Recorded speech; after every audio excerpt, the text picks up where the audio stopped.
Smart meter इस्तेमाल करने वाले लगभग 18 लाख उपभोक्ता परेशान हाल है। इसके पीछे का कारण है क्योंकि बिजली कंपनी की जो सर्वर है वो पिछले 5 दिनों से ठप पड़ा हुआ है। पिछले 5 दिनों से सर्वर ठप है और यही वजह है कि पटना समेत जिला मुख्यालयों को लगा करके लगभग 18 लाख उपभोक्ता परेशान है।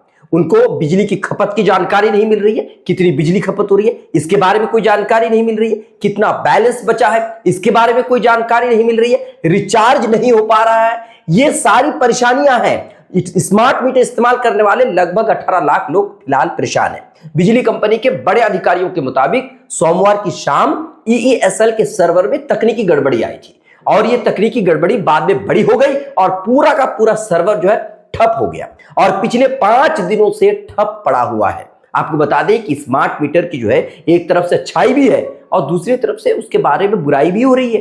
कई तरह की परेशानियां भी इसमें शामिल है। हाँ, दुनिया जो है स्मार्ट हो रही है, इसीलिए स्मार्ट मीटर को लेकर के लोग कह रहे हैं कि अच्छी बात है, क्योंकि अगर स्मार्ट मीटर में रिचार्ज नहीं होगा तो बिजली नहीं चलेगी। यानी कि अगर मान लीजिए अभी जो फिलहाल जो नॉर्मल मीटर है इसमें मीटर रीडिंग करने के लिए लोग आते हैं, उनको रखने के लिए पैसा देना पड़ता है, बिजली कंपनी के लिए अच्छा खासा पैसा जाता है, फिर भी कुछ लोग पैसा नहीं देते।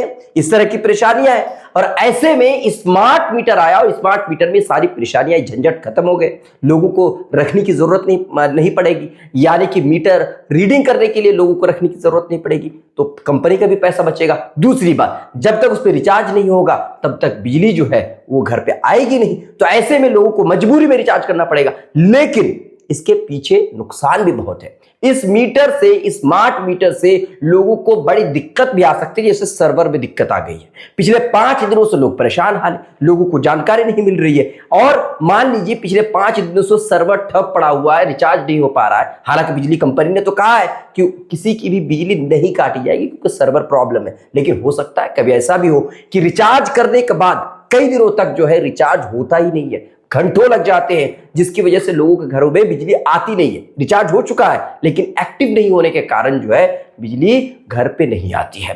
गांव की बात करें, गांव में फिलहाल नॉर्मल मीटर लगा है। नॉर्मल मीटर में जो मीटर रीडिंग करने के लिए आते हैं वो रीडिंग करके चले जाते हैं। मान लीजिए महीने में 500 रुपया 600 रुपया का बिल आता है और ये जो पैसा है, जो गांव घर में जो लोग होते हैं वो ज्यादा पैसा नहीं कमाते, किसान हैं, दुकान चलाते हैं, तो ऐसे में महीना महीना वो पैसा नहीं देते। हो सकता है 2 महीने में 3 महीने में वो पैसा देते हो, 1000 2000 इस तरीके से वो बिल पे कर देते हैं। लेकिन अगर स्मार्ट मीटर आएगा तो ऐसे लोगों को परेशानी हो जाएगी, क्योंकि घर में अगर पैसा नहीं है तो फिर बिजली नहीं जलेगी और जब तक रिचार्ज नहीं होगा घर में बिजली नहीं जलेगी। लेकिन अभी जो नॉर्मल मीटर है इसमें अगर पैसा नहीं है, अगले महीने दिया जाएगा, जुगाड़ करके दिया जाएगा, तो वो घर पे बिजली रहती है, लाइटें जलती रहती है, पंखा चलता रहता है। लेकिन इस स्मार्ट मीटर की वजह से गरीबों पर एक तरह से कह सकते हैं कि मार पड़ेगी, क्योंकि जो गरीब, जो मजदूर वर्ग के लोग होते हैं, वो कमा करके खाने वाले लोग होते हैं, ऐसे लोगों को परेशानी हो जाएगी। वो हर दिन अगर कभी रिचार्ज खत्म हो जाए अचानक, तो पैसे कहां से लाएंगे और ये परेशानी हो सकती है जैसे आज हुआ है। 5 दिनों से जो है सर्वर ठप पड़ा हुआ, इसी तरह की परेशानी हो सकती है। यही स्मार्ट मीटर की परेशानियां हैं। ये बिल्कुल ये बात माननी पड़ेगी। कुछ अच्छाइयां भी है तो कुछ इसमें बुराइयां भी हैं, कुछ नुकसान भी है। आपकी इस पर है क्या राय, आप हमें कमेंट कीजिए। लाइक शेयर फॉलो नहीं किया तो जरूर कीजिए।